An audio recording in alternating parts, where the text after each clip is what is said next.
recovery. Of the NFL season. No the story, question about it. Thanks, guys. No problem. The story that has us reading and rereading it fully to comprehend it. Andrew Luck stepping away from the game at age 29, perhaps the most shocking retirement in sports since, what, Jordan maybe in '93? Luck retires with 4 Pro Bowls in 7 NFL seasons. He retires with the Colts in the Super Bowl mix this season and retires after coming off being named Comeback Player of the Year in 2018. While Andrew Luck is no longer coming back to football. I am going to retire. This is not an easy decision. Honestly, it's the hardest decision of my life. But it is the right decision for me. For the last 4 years or so, I've been in this cycle of injury, pain, rehab, injury, pain, rehab. And it's been unceasing and unrelenting, both in season, both in and off season.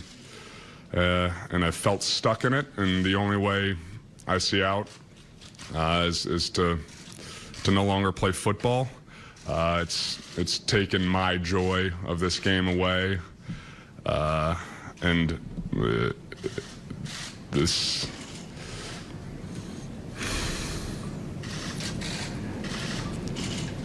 Sorry.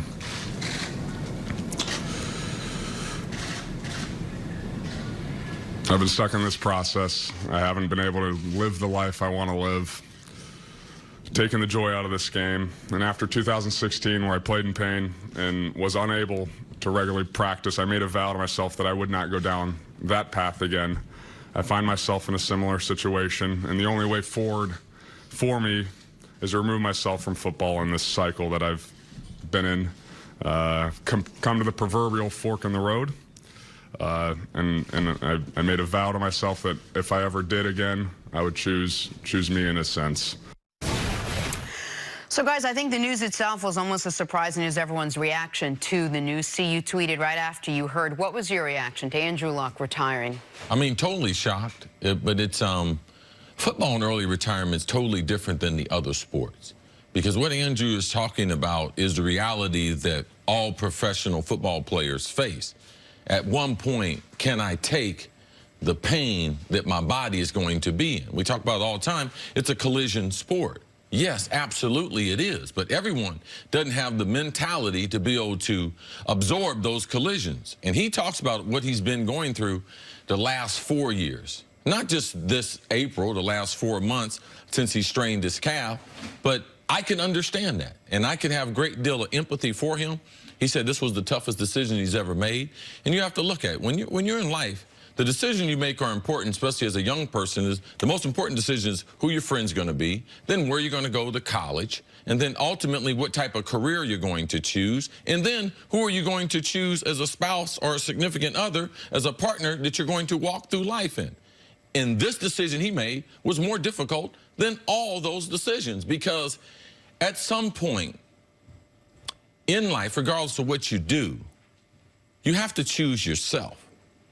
And he couldn't put his body through what he's been through the last 4 years. I mean, he missed the whole entire 2017 season, which in this day and age where the quarterback and playing quarterback is easier than ever, just imagine how gut-wrenching it is. He goes back to playing some of the best football he's ever played last year, getting them in the playoffs, winning a playoff game, and then now getting injured and calling it quits. You know, to me, I got tremendous empathy for him.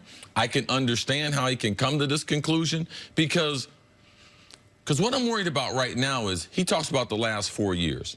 I wonder how many painkillers he had to take.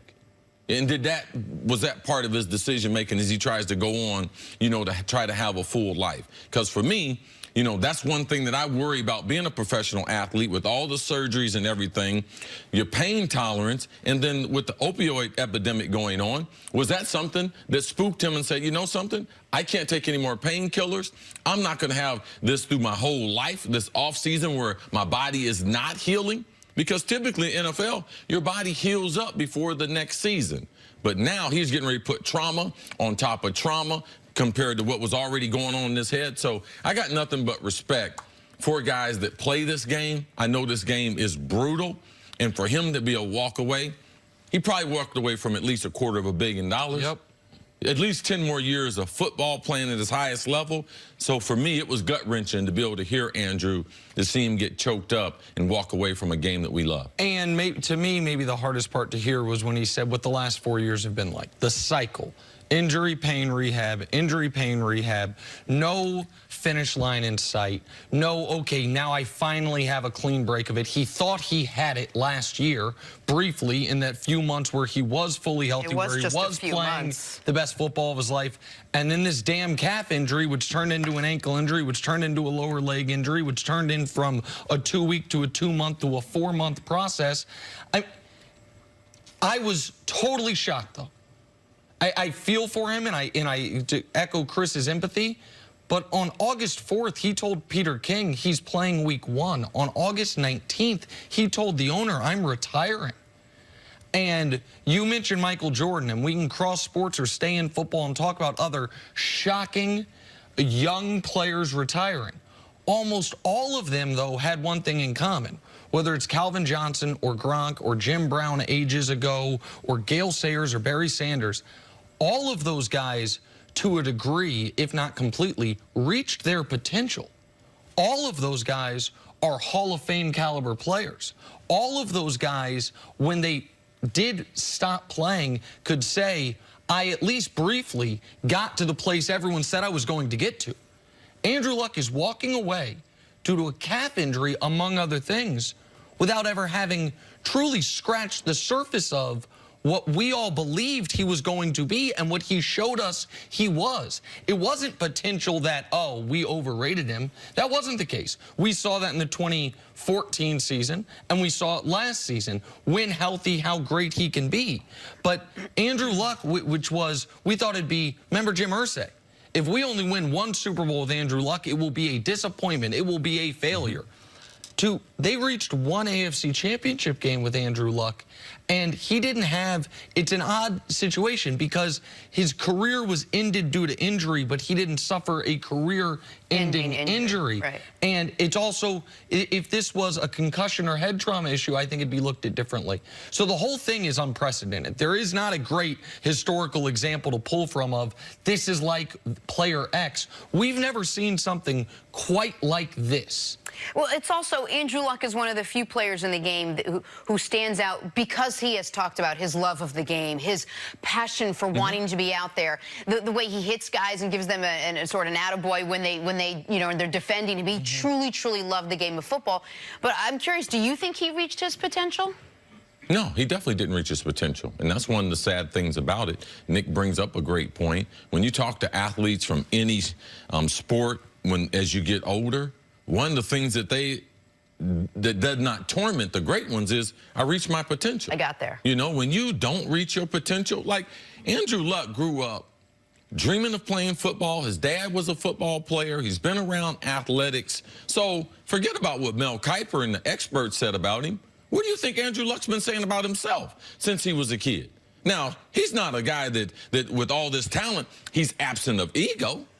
Andrew Luck knows that he didn't reach his potential, and that's one of the sad things as far as his career being cut short. One of the best movies ever, one of the best lines, and from A Bronx Tale, Chaz Palminteri's character says it, saddest thing in life is wasted talent. And this wasn't wasted, but it wasn't realized. It was not fully realized, and it's for reasons that are, to me, still a little mystifying. I understand what he's saying, but he is not, obviously, the first player to be on this cycle. He's not the first football player. In fact, he's one of many football players that has been on a cycle of, I missed a season with injury, now I have this other nagging injury. He's the first player at that age, at that ability, at that position, at that salary, and future salary that Chris points out, to say, you know what?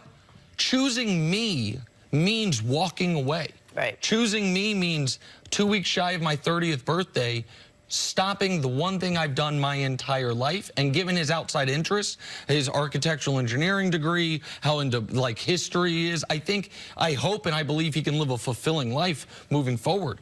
But it is going to be for him, I don't know when, he's going to wake up in a few days, weeks, months, whenever, and say, I'm not a football player anymore. And I don't think he anticipated he would be saying that until a decade from now. All right, well, the Colts no longer have Andrew Luck as their quarterback. They have to move on quickly. What should we expect from backup, now starter, Jacoby Brissett? That's next on FS1. You can always check us out on the Fox Sports channel on SiriusXM. We're back right after this.